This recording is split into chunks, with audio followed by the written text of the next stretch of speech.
तो बच्चों, जैसा कि आप जानते ही होंगे कि एनएमसी के द्वारा नीट 2025 के लिए सिलेबस को रिलीज कर दिया गया है।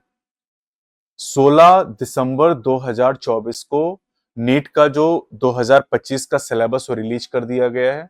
और राहत की बात यह है कि सिलेबस में कोई भी चेंज नहीं हुआ है।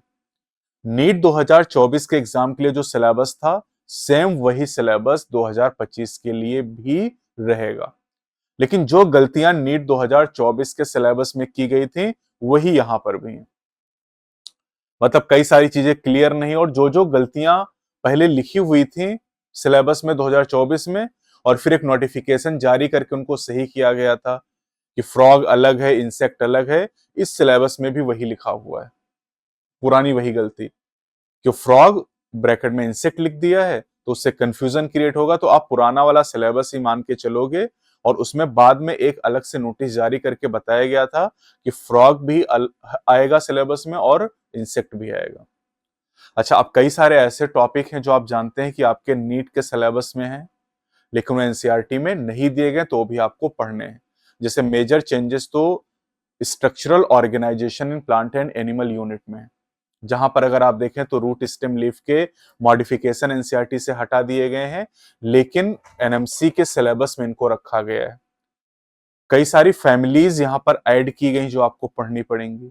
चैप्टर 7 की अगर हम बात करें क्लास 11 में, तो वहां पर कॉकरोच का टॉपिक डिलीट कर दिया गया, एनिमल टिश्यू डिलीट कर दिया गया, लेकिन एनएमसी के सिलेबस में है। तो ये आपको ऑलरेडी पता होगा कि क्या क्या टॉपिक ऐसे हैं जो एनसीईआरटी में नहीं है और नीट 2025 के सिलेबस में है, तो आपको कवर करना है। अभी यहां पर कुछ चीजें और क्लियर नहीं हो रही, जैसे एग्जाम का पैटर्न कैसा होगा इस बार। मतलब पेन पेपर मोड में होगा जैसे होता था ऑफलाइन, या ऑनलाइन यानी सीबीटी कराया जाएगा, या हाइब्रिड मोड में हो सकता है कि पेपर डिस्प्ले होगा आपके कंप्यूटर स्क्रीन पर और आपको बबल फिल करना होगा ओएमआर में।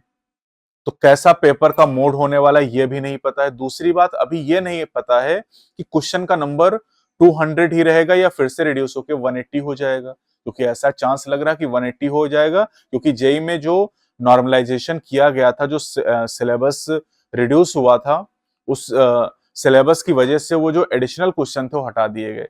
तो नीट में भी ऐसा हो सकता है कि यहाँ पर जो 20 क्वेश्चन एक्स्ट्रा ऐड किए गए थे, उन क्वेश्चन को हटा दिया जाए और फिर से 180 क्वेश्चन आए।